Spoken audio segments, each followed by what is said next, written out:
é líder e foi dos fundadores de uma aliança internacional, de uma rede internacional, a Rede Rios Vivos, que envolveu grupos indígenas, associações de camponeses, ONGs ambientalistas na defesa da bacia Paraná, Paraguai e Rio de la Plata, e foi diretor da escola iniciativa, Escola de Saberes, não é isso?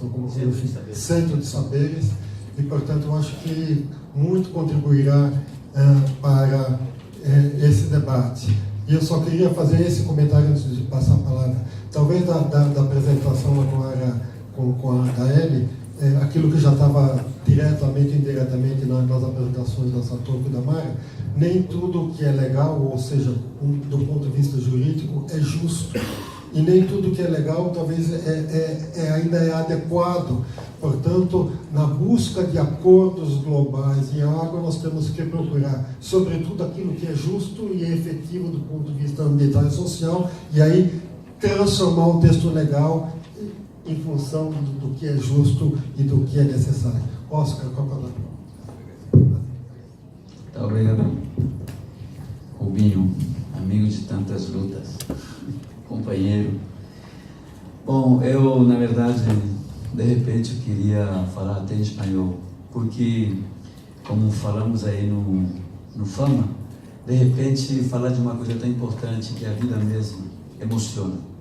Mais do que uma questão racional, é uma questão emocional. E quando a emoção aparece a nossa mãe, a nossa língua madre.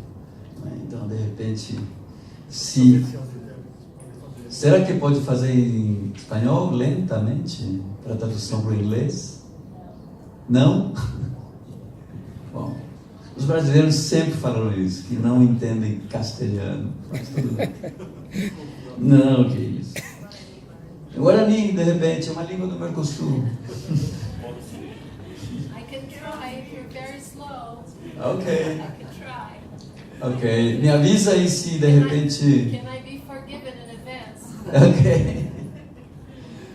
Bueno, entonces si tengo la licencia de hablar en mi lengua, una de mis lenguas madres, porque hablo dos lenguas madres, que es el castellano y el guaraní, cualquier cosa traduzco paso al portugués.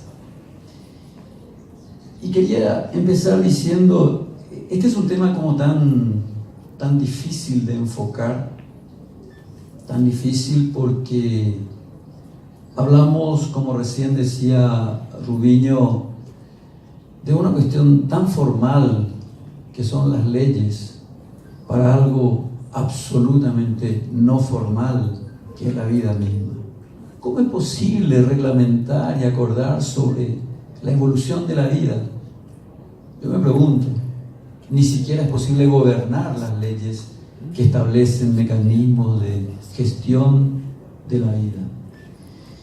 El agua es esencial para la vida. Ningún ser vivo sobre la tierra puede vivir sin agua y es indispensable para la salud y el buen vivir de la gente y de toda la diversidad de vida que nos acompaña en este proceso evolutivo tan fantástico y positivo.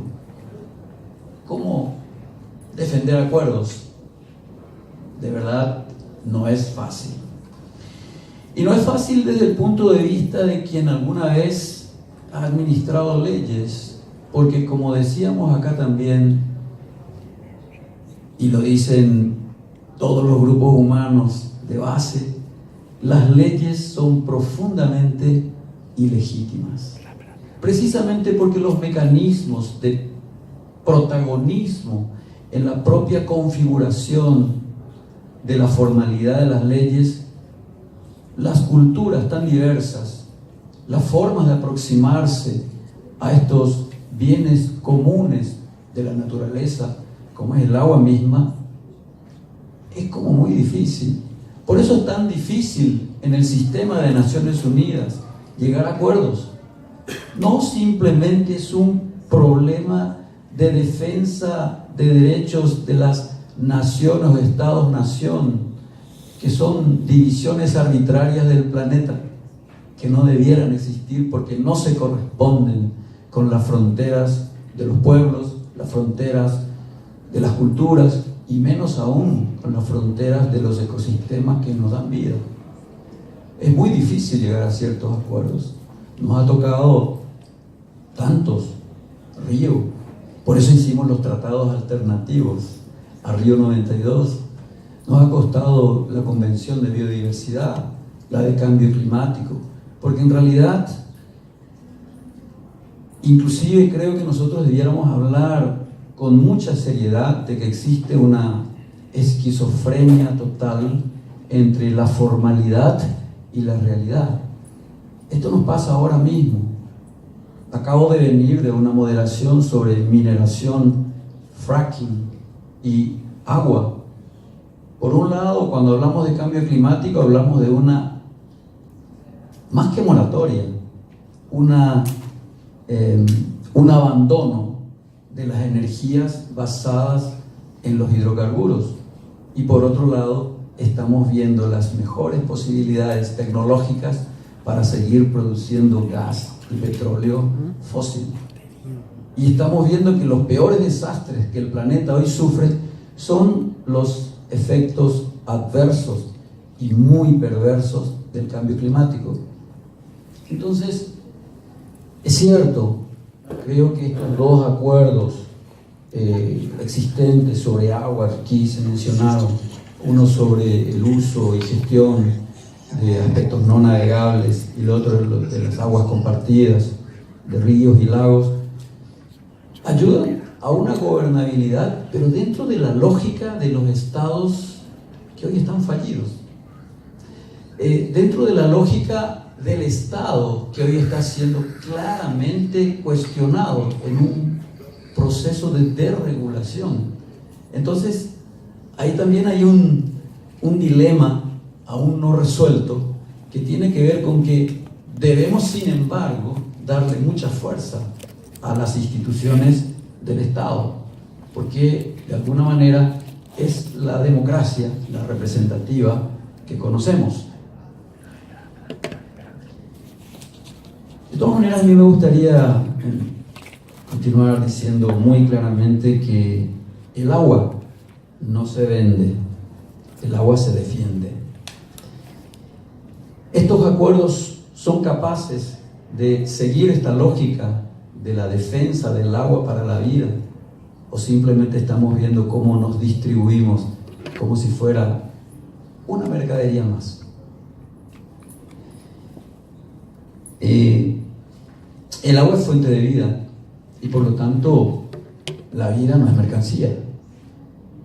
Los bienes comunes son eso, bienes comunes, y esto obviamente no se enajenan, no se privatizan jamás.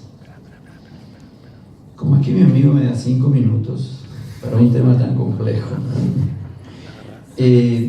hay una cosa que me parece súper importante, que también se mencionó acá, la compañera que habló primero me decía, no es menor el hecho de que los países de América del Sur, solo Venezuela y Paraguay, hayan firmado, no ratificado, firmado estos acuerdos. Es por lo difícil. Me tocó a mí, estando en el gobierno de Paraguay, una fuerte presión de ONGs, yo provengo de la sociedad civil organizada, para poder empujar en el Parlamento esto. Sin embargo, la complejidad en manera en este tema de cómo es posible globalizar la gestión del agua dulce desde un país, el Paraguay, cuyo nombre mismo se refiere al agua, porque Paraguay viene de agua que pertenece al mar. Y nosotros somos el país con mayor cantidad de agua por habitante, agua dulce, de todo el planeta. ¿Cómo, frente a un debate regional de gestión del agua compartida desde el punto de vista más político, podemos ser los primeros refrendadores sin tener una consulta más integrada? Es difícil, pero de todas maneras somos uno de los países signatarios.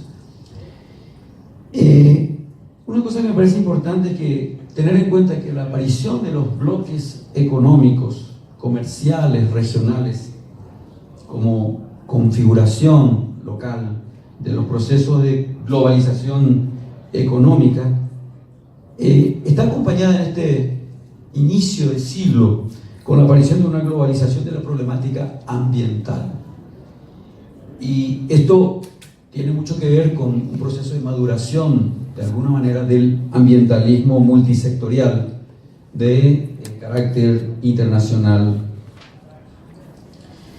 Los territorios y todos los bienes que los contienen necesitan más estudios, más profundos frente a estos procesos recientes de nuevas definiciones de lo que nos pasa en el espacio ambiental mundial. Tenemos una gran deuda con la información, ¿verdad? Tanto es así que decíamos que deuda tenemos con las culturas ancestrales, lo decía Patricia. Cuando hablamos de una nueva cultura del agua, lo decía el mismo Pedro en unos eventos, que no se trata de una nueva cultura, se trata de reaprender de nuestras antiguas culturas, esta gestión compartida, sin leyes escritas, pero sí con un profundo compromiso con el proceso evolutivo de la vida que tienen nuestras naciones originarias. Y decíamos que este dilema entre acuerdos o no acuerdos ocurre dentro de un momento en que sufrimos un desmantelamiento fuerte de los aparatos, de las instituciones estatales, que son la garantía para la administración del bien común, en definitiva. No existen hoy otros mecanismos que las propias instituciones de los estados, porque frente a ello tenemos los intereses corporativos que obviamente arrasan con los derechos ciudadanos. Y es un dilema importante.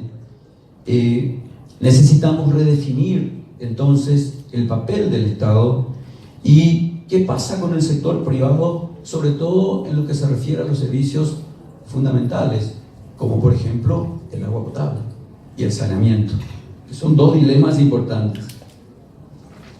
El agua es considerado hoy un bien estratégico, más que cualquier otro, no me gusta, pero lo digo, más que cualquier otro recurso. Definitivamente, la hidropolítica es uno de los más importantes fenómenos que hoy está ocurriendo en el mundo. No solamente podemos ver guerras por minerales como el petróleo, hoy estamos viviendo, aunque de manera solapada, guerras por el agua. Y esto está en un claro aumento, entendiendo que, por ejemplo, en Sudáfrica, producto de un proceso político pasado, hoy de 40 millones de habitantes tenemos 14 millones de gente sin agua potable. Hay una profunda deuda con la justicia ambiental que nosotros tenemos que encontrar los mecanismos para poder revertir estos procesos. Esto podemos, lo de la justicia ecológica o la justicia ambiental o la justicia climática, ¿podremos resolver mediante acuerdos en el sistema multilateral? Quizás sí, quizás no. Hoy todavía el sistema de Naciones Unidas no alcanza para garantizar los derechos de los pueblos. Y tal vez sea por lo que decía la compañera, quizás no solamente necesitamos la participación tipo saludo a la bandera, quizás necesitamos darle el máximo protagonismo a estos saberes que tienen que ver con los cuidados que hoy necesitan nuestros bienes comunes de la naturaleza. Y finalmente, creo que hay algunos conceptos que justifican el tema de los acuerdos y que tienen que ver con los procesos defendidos por los estados, y es la principal dificultad para la consecución de acuerdos, que es el tema de la soberanía. ¿Pero cuál soberanía? ¿La soberanía de los países, la soberanía de los estados o la soberanía de los pueblos? Hasta ahí. Gracias. Muchas gracias.